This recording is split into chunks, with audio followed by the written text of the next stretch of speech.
Hello everyone, good morning to all of you. Welcome to Logic पाठशाला।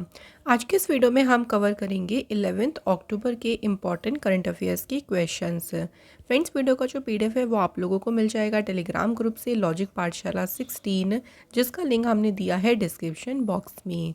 तो चलिए friends, आज के सेशन को स्टार्ट करते हैं मोटिवेशन कोट से। Fear has two meanings, forget everything and run or face everything and rise. The choice is yours. Fear के दो मतलब होते हैं, या तो आप सब कुछ भूल कर आगे बढ़ें या फिर आप फेस करें एवरीथिंग एंड उठें। देखिए, तो ये आपके ऊपर आपके ऊपर डिपेंड करता है कि आप किस तरीके से उसको लेते हैं। तो आपको क्या करना चाहिए फ्रेंड्स, आपको लाइफ में जो कर कोई भी डर है देखिए उसे फेस करें, है ना। फेस एवरीथिंग एंड राइज, उठें देखें, या उसे भूल जाएं और उसे भूल कर आगे बढ़ें। इनमें से ही आपको एक चीज़ करनी है, क्योंकि अगर आप नहीं करेंगे, आप उसी डर में बैठे रहेंगे, तो आप अपनी लाइफ में आगे नहीं बढ़ पाएंगे। तो चलिए फ्रेंड्स, स्टार्ट करते हैं इम्पॉर्टेंट डे से। तो 11 अक्टूबर के दिन एक इम्पॉर्टेंट डे सेलिब्रेट किया जाता है, जो कि है International Day of the Girl child. ये मनाया जाता है 11 अक्टूबर को। इस दिन को मनाने का मेन उद्देश्य होता है टू रिकॉग्नाइज गर्ल्स राइट्स, लड़कियों के अधिकारों। और दुनिया में देखिए जो लड़कियां जो जो भी देखिए चैलेंजेस फेस करती हैं, उनको पहचानना इस दिन का मेन उद्देश्य होता है। 2012 से जो है International Day of the Girl Child हर एक साल सेलिब्रेट किया जा रहा है। अब बात करते हैं इसकी थीम, जो कि इम्पॉर्टेंट है एग्ज़ाम के लिए। इसकी थीम क्या रही? Invest in girls rights, our leadership, our wellbeing. तो ये इसकी रही है 2023 की थीम। बात करें फर्स्ट क्वेश्चन की, तो पहला क्वेश्चन है, India and which country have signed an MOU on securing a green hydrogen supply chain and cooperation on power grid interconnection. Bharat और किस देश ने हरित हाइड्रोजन आपूर्ति श्रृंखला और पावर ग्रिड इंटरकनेक्शन पर सहयोग हासिल करने के लिए एक समझौते ज्ञापन पर हस्ताक्षर किए हैं? तो ये समझौता जो है वो इंडिया और सऊदी अरेबिया के बीच में हुआ है। और ये किसने साइन किया है? तो इस एमयू को साइन किया है, देखिए रियाद में ये एमयू साइन हुआ है। तो जो हमारे पावर और न्यू रिन्यूएबल एनर्जी मिनिस्टर हैं RK सिंह, और जो सऊदी अरब के जो एनर्जी मिनिस्टर हैं अब्दुल अजीज़ बिन सलमान अल सऊद, इनके बीच जो है ये एमयू रियाद में साइन किया गया था। इस एमयू का उद्देश्य यही है, देखिए एनर्जी में सहयोग, जिसमें रिन्यूएबल एनर्जी है, energy efficiency, grid interconnection, strategic petroleum reserve और एनर्जी सिक्योरिटी। तो ये सभी जो एरियाज़ हैं, इनमें सहयोग करना एक दूसरे को, यही जो है इस एमयू का मेन उद्देश्य है। बात करें सऊदी अरेबिया की, तो सऊदी अरेबिया ये देख लीजिए आप फ्रेंड्स, ये लोकेटेड है यहाँ पर, और कैपिटल है इसकी रियाद, करेंसी है सऊदी रियाल, प्राइम मिनिस्टर है यहाँ पे मोहम्मद बिन सलमान अल सऊद। कुछ और एमयू की बात करें जो कि इंडिया की अदर कंट्रीज़ के साथ में साइन हुआ है, तो अभी इंडिया और अर्जेंटीना ने जो है सोशल सिक्योरिटी एग्रीमेंट साइन किया था। यूएस और वियतनाम ने डील साइन की थी सेमीकंडक्टर सप्लाई चेन्स पर। इंडिया और आर्मेनिया ने भी एमयू साइन किया था in the field of sharing successful digital solutions. India और सऊदी अरेबिया के बीच में साइन हुआ agreement on cooperation in energy sector. तो एनर्जी सेक्टर में सहयोग के लिए इनके बीच एमयू साइन हुआ। और सिविल एविएशन में सहयोग को और भी बूस्ट करने के लिए, बढ़ावा देने के लिए इंडिया ने किसके साथ में एमयू साइन किया? न्यूजीलैंड के साथ। अगला question, Nokia has launched a first of its kind 6G lab in which city to contribute to the Bharat 6G vision। Nokia ने भारत 6G विज़न में योगदान के लिए किस शहर में अपनी तरह की पहली 6G लैब लॉन्च की है?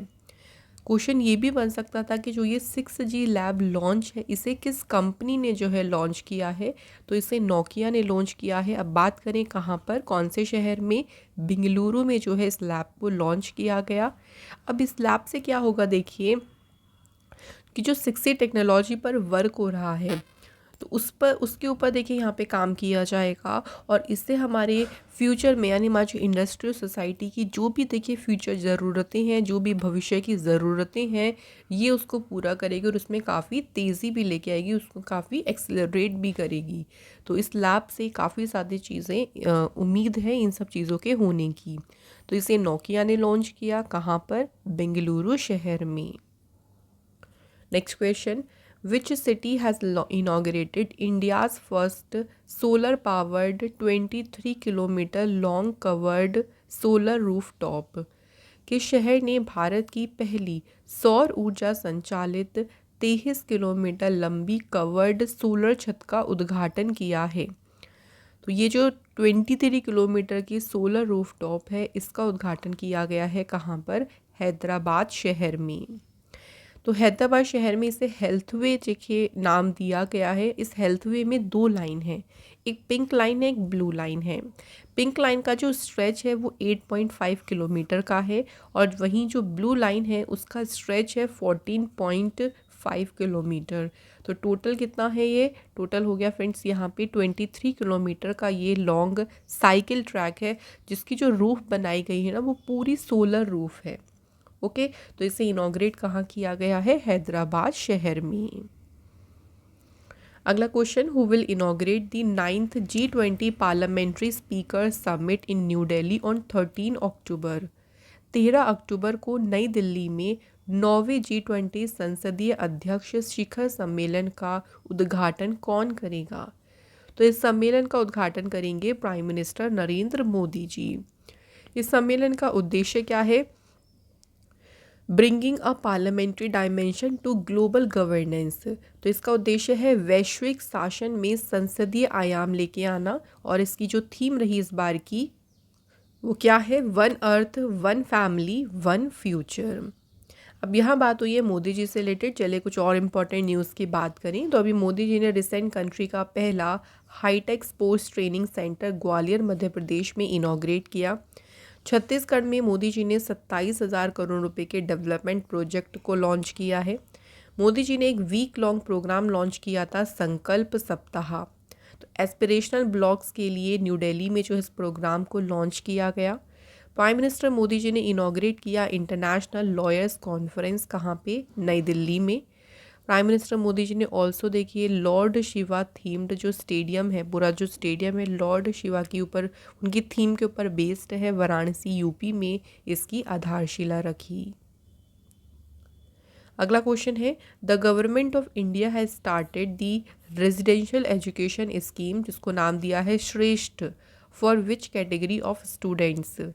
भारत सरकार ने किस श्रेणी के छात्रों के लिए आवासीय शिक्षा योजना, जो नाम याद रखेंगे इस योजना का, श्रेष्ठ जो है इसे शुरू किया है।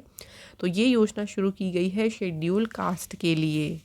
तो जो ये श्रेष्ठ योजना शुरू की है इसका उद्देश्य क्या है? तो इसका उद्देश्य है for the socio economic upliftment, यानी जो शेड्यूल कास्ट स्टूडेंट्स हैं उनका जो सामाजिक आर्थिक उत्थान है और उनका कॉम्प्रिहेंसिव डेवलपमेंट करना, उनके सर्वांगीण विकास के लिए इस योजना को शुरू किया गया है। Next question, prime minister Narendra Modi ji has launched multiple project worth 5,000 crore rupees in which state recently?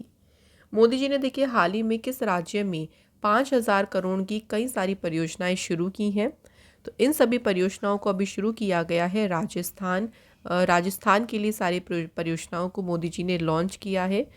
तो मोदी जी ने ऑल्सो देखिए यहाँ पे मल्टीपल डेवलपमेंट प्रोजेक्ट जैसे कि road, rail, aviation, health, higher education, तो इन सभी क्षेत्रों में कई सारी विकास परियोजनाओं की आधारशिला रखी और उनका उद्घाटन किया, जिनकी वर्थ है 5,000 करोड़ रुपीस की। अब यहाँ राजस्थान की बात हुई है तो चलिए कुछ और इम्पोर्टेंट न्यूज़ की बात करें राजस्थान से। तो मोदी जी ने देखिए लॉन्च किया था यूरिया गोल्ड राजस्थान में। राजस्थान में 3 नए मेडिकल कॉलेजेस को सेटअप करने का अप्रूवल जो प्रपोजल था उसे अप्रूव किया गया। राजस्थान असेंबली ने पास किया था minimum guaranteed income bill. Rajasthan government bring PCTS mobile application लेके आई ताकि जो हेल्थ केयर है उसे और भी बेटर किया जा सके। राजस्थान पहला स्टेट बना था जिसने इम्प्लीमेंट किया था अपने यहाँ ब्लाइंडनेस कंट्रोल पॉलिसी को।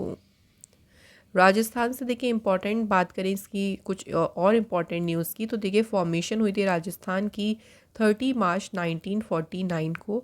सीएम है अशोक गहलोत, गवर्नर है कालराज मिश्रा, लोकसभा सीटें हैं 25, राज्यसभा सीटें हैं 10। राजस्थान से जो हेरिटेज साइट्स हैं वो हैं Keoladeo National Park, hill forts and pink city Jaipur. यहाँ के नेशनल पार्क्स हैं Mukundra Hills National Park, Desert National Park, Keoladeo Ghana, Ranthambore and Sariska National Park. अगला question, Rajasthan chief minister Ashok Gehlot has announced the formation of 3 new district in the state, जिनके नाम हैं Malpura, Sujangarh and Kuchaman city. तो 3 नए district की जो है यहाँ पे गठन की घोषणा की गई है। अब राजस्थान में जो है कितने डिस्ट्रिक्ट होंगे, तो राजस्थान में जो है टोटल होंगे अब 53 डिस्ट्रिक्ट्स। तो अब 3 नए डिस्ट्रिक्ट्स के साथ जो कि है मालपुरा, सुजानगढ़ और कुचमन सिटी, इसी के साथ राजस्थान में अब 53 जो है टोटल डिस्ट्रिक्ट होंगे। नए डिस्ट्रिक्ट जो हैं जनता की पब्लिक की डिमांड को पूरा करने के लिए उनकी सिफारिशों पर जो है बनाई जा रही हैं। और आगे भी पिछले अगर हम बात करेंगे इसी ईयर अगस्त में देखिए स्टेट गवर्नमेंट ने 17 न्यू डिस्ट्रिक्ट्स भी फॉर्म किए थे इस साल अगस्त महीने में, और अब 3 और नए डिस्ट्रिक्ट की अनाउंसमेंट की है राजस्थान गवर्नमेंट ने। अगला question, after the Bihar state which of the following state will conduct caste survey to find out the socio economic status of different section of society. तो बिहार राज्य के बाद कौन सा राज्य जो है समाज के विभिन्न वर्गों की सामाजिक आर्थिक स्थिति का पता लगाने के लिए जाति सर्वेक्षण करेगा। तो इससे पहले बिहार ने किया था, अब आफ्टर बिहार ये कौन सी स्टेट करेगा, राजस्थान स्टेट। राजस्थान स्टेट जो है इसको अपने खुद के रिसोर्सेज से इसको पूरा कंडक्ट कराएगा। इसका उद्देश्य यही है कि डिफरेंट जो सेक्शंस हैं हमारी सोसाइटी में उनके सोशियो इकोनॉमिक स्टेटस का उनका पता लगाना, कि भाई उनकी सामाजिक आर्थिक स्थिति कैसी है इसके बारे में पता लगाना, और उस रिजल्ट जब ये चीज़ें देखिए जानकारी में आएंगी तो उसी हिसाब से जो है गवर्नमेंट योजनाएं भी बना सकेंगी उनके लिए। तो यही इसका मेन उद्देश्य है, इसी के लिए जो है सर्वे कंडक्ट करेगी Rajasthan government. Next question, which state has become the 4th state to implement an e-cabinet system in the state? कौन सा राज्य जो है राज्य में ई कैबिनेट प्रणाली लागू करने वाला चौथा राज्य बन गया है? तो फ्रेंड्स 4th स्टेट बन गया है ओवरऑल त्रिपुरा। लेकिन त्रिपुरा देखिए अगर हम बात करें तो नॉर्थ ईस्ट का जो है ये 2nd स्टेट बना जिसने ई कैबिनेट सिस्टम को अडॉप्ट किया है, क्योंकि इससे पहले नॉर्थ ईस्ट का अरुणाचल प्रदेश भी है। देखिए अगर ओवरऑल बात करेंगे तो 4th स्टेट। तो उत्तराखंड, उत्तर प्रदेश, अरुणाचल प्रदेश के बाद अब त्रिपुरा चौथा स्टेट बना है जिसने अडॉप्ट किया है ई कैबिनेट सिस्टम को। त्रिपुरा की बात करते हैं। त्रिपुरा देखिए एज अ यूनियन टेरिटरी की स्थापना हुई थी 1 नवंबर 1956, और एज अ स्टेट त्रिपुरा की स्थापना हुई थी 21 जनवरी 1972 में। त्रिपुरा एक स्टेट बन गया था। त्रिपुरा की कैपिटल है अगरतला, चीफ मिनिस्टर है मनिक सरकार, गवर्नर हैं सत्यदेव नारायण आर्या। यहाँ के फेस्टिवल हैं देखिए नीर माहल वाटर फेस्टिवल, पोष संक्रांति फेयर। ट्राइब्स में है त्रिपुरा, त्रिपुरी या Reang जमातियाँ।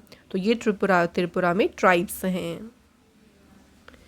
Next question, who has become the fastest player in the history of the ICC men's ODI world cup to complete 1000 runs? ICC पुरुष वनडे विश्व कप के इतिहास में सबसे तेज 1000 रन पूरा करने वाले खिलाड़ी कौन बन गए हैं? Answer David Warner. तो डेविड वार्नर फास्टेस्ट प्लेयर बन गए हैं हिस्ट्री में ICC men's ODI world cup के, जिन्होंने 1000 रन पूरे किए। और अभी जो इनका मैच हुआ था अगेंस्ट इंडिया चेन्नई में, देखिए MA चिदम्बरम स्टेडियम में मैच हुआ था, उसी दौरान उन्होंने ये अचीवमेंट हासिल की है। तो यहाँ पे क्वेश्चंस हमारे हो गए हैं कंप्लीट। अब बात करते हैं स्ट्रेटेजी के क्वेश्चंस की। तो पहला क्वेश्चन देखिए, which is the largest lake in the world in terms of surface area? अगर हम क्षेत्रफल की दृष्टि से बात करें तो विश्व की सबसे बड़ी झील कौन सी है? आंसर कैस्पियन सी। कैस्पियन सी से कंफ्यूज मत होना, ये सागर नहीं, ये झील ही है, इसका नाम ही कैस्पियन सी है और ये एक सॉल्ट वाटर लेक है। तो सरफेस एरिया की अगर हम बात करेंगे उस अकॉर्डिंग ये सबसे बड़ी है। अगला क्वेश्चन देखिए, name the longest river in Asia. Asia की सबसे लंबी नदी कौन सी है? अभी एशिया की बात हो रही है तो वो है यांग्स रिवर। ये अगर हम पूरी वर्ल्ड वाइड बात करेंगे तो तीसरी लॉन्गेस्ट है, लेकिन एशिया की सबसे लॉन्गेस्ट रिवर है। अगला क्वेश्चन देखिए, laterite soil is rich in. जो लेटराइट मिट्टी है वो किस में समृद्ध है? उसमें क्या होता है? इसमें वो लेटराइट मिट्टी में सबसे ज़्यादा क्या पाया जाता है? आयरन ऑक्साइड और एल्यूमिनियम भी इसमें काफ़ी ज़्यादा होता है। तो ये रिच है आयरन ऑक्साइड और एल्यूमिनियम से। तो यहाँ पे तो देखिए हमारा आंसर होगा आयरन ऑक्साइड। अगला question, which Indian state has the second highest population after Uttar Pradesh as per census 2011। 2011 की जनगणना के हिसाब से अगर हम बात करें, क्योंकि लास्ट जनगणना देखिए 2011 में हुई थी, उसके अनुसार उत्तर प्रदेश के बाद किस भारतीय राज्य की जनसंख्या सबसे अधिक है? आंसर महाराष्ट्र। तो सबसे ज़्यादा उत्तर प्रदेश, देन उसके बाद है Maharashtra. Next, what is the literacy rate in India as per the census 2011। Bharat में साक्षरता दर कितनी है? 74.04%। तो ये 2011 की जनगणना के अनुसार है। ठीक है, तो ये नंबर्स हमें इस तरह से याद रखने होते हैं। तो यहाँ फ्रेंड्स हमारे सभी इंपॉर्टेंट क्वेश्चंस कंप्लीट हो गए हैं। अब बात करते हैं रिवीजन की। कल के क्वेश्चन को चलिए फटाफट रिवाइज कर लेते हैं। पहला question, which country recently launched operation iron swords. Operation iron swords किसने लॉन्च किया? तो फ्रेंड्स इसे लॉन्च किया है इजराइल देश ने। अगला क्वेश्चन है, defence minister Rajnath Singh has launched the navy's updated indigenous programme, जो कि है स्वावलंबन 2.0। कौन से शहर में इसका शुभारंभ किया है? आंसर नई दिल्ली में। Next, in which city of India will the 16th agricultural science congress be organised. 16वीं कृषि विज्ञान कांग्रेस भारत के किस शहर में आयोजित की जाएगी? तो इसका आयोजन होगा कोच्चि में। कौन सा जिला देखिए सभी गवर्नमेंट स्कूल्स में स्मार्ट क्लासरूम तक पहुंच प्रदान करने वाला पहला डिस्ट्रिक्ट बन गया है? सो फर्स्ट डिस्ट्रिक्ट बन गया है Bareilly. Next, which state government has recently issue a notification for providing 35% reservation for women in recruitment banning the forest department. Forest department को छोड़कर सभी भर्ती में महिलाओं के लिए 35% आरक्षण प्रदान करने की अधिसूचना किसने जारी की? मध्य प्रदेश गवर्नमेंट ने। Which state government has announced 10% reservation for the EWS in the Judicial Services and State Run Law College and University। EWS के लिए 10% आरक्षण की घोषणा की है बिहार सरकार ने। Next question, 3 indigenous product from which state, जो कि हैं yak churpi, Khamti rice and Tangsa textile. तो ये तीनों प्रोडक्ट कौन से स्टेट के हैं जिन्हें अभी GI टैग मिला है? तो ये तीनों प्रोडक्ट हैं अरुणाचल प्रदेश से। नेक्स्ट देखिए, outlook group has launched it's highly anticipated retirement planning event 40 after 40 in association with which bank. तो आउटलुक ग्रुप ने जो है इसे IDFC फर्स्ट बैंक के साथ अपना जो ये प्लान है 40 आफ्टर 40 इसे लॉन्च किया है। Next question, who has been appointed as a global chief executive officer of PayU. PayU के वैश्विक मुख्य कार्यकारी अधिकारी के रूप में अपॉइंट हुए हैं अनिर्बान मुखर्जी। तो यहाँ फ्रेंड्स हमारे सभी इंपॉर्टेंट क्वेश्चंस कंप्लीट हो गए हैं। फ्रेंड्स हमने कल 2 क्वेश्चन आपसे टेस्ट में पूछे थे। पहला था मेंस हॉकी 5 एशिया कप, ये टाइटल जीता इंडिया ने, और जो वल्करी AI रोबोट है इसे लॉन्च किया है US मिलिट्री फोर्स ने। सो आप सभी के सही आंसर से thank you so much friends. आज के हमारे कमेंट हैं जितेंद्र साहू एंड प्रदीप दास। तो फ्रेंड्स आपको भी बहुत बहुत शुक्रिया। अब बात करते हैं आज के टेस्ट के क्वेश्चन की। तो टेस्ट में आज का पहला क्वेश्चन देखिए है 2011 की जनगणना के according which state has the highest density of population. किस राज्य का जनसंख्या घनत्व सर्वाधिक है? और दूसरा क्वेश्चन, निम्नलिखित में से कौन सा एक लैंड लॉक्ड कंट्री है, स्थल रुद्ध देश है? लैंड लॉक कंट्री वो होती है जो चारों तरफ से देखिए किसी ना किसी लैंड से ही घिरी है ना, बिल्कुल एकदम लॉक है वो लैंड से, तो उन्हें कहते हैं लैंड लॉक कंट्री। तो इन दोनों क्वेश्चन के आंसर आप हमें कमेंट बॉक्स में ज़रूर बताएं। और फ्रेंड्स अगर आप हमारे चैनल को दिल से कुछ कंट्रीब्यूट करना चाहते हैं तो फ्रेंड्स आप हमें यहाँ से कंट्रीब्यूट कर सकती हैं। वीडियो अच्छी लगी हो तो वीडियो को लाइक करें, शेयर करें फ्रेंड्स ज़्यादा से ज़्यादा, और अगर आप हमारे चैनल पे नए हैं then please subscribe the channel. ऐसे ही इंपॉर्टेंट सेशन में फिर आप लोगों से मिलेंगे। Thank you so much for watching this video.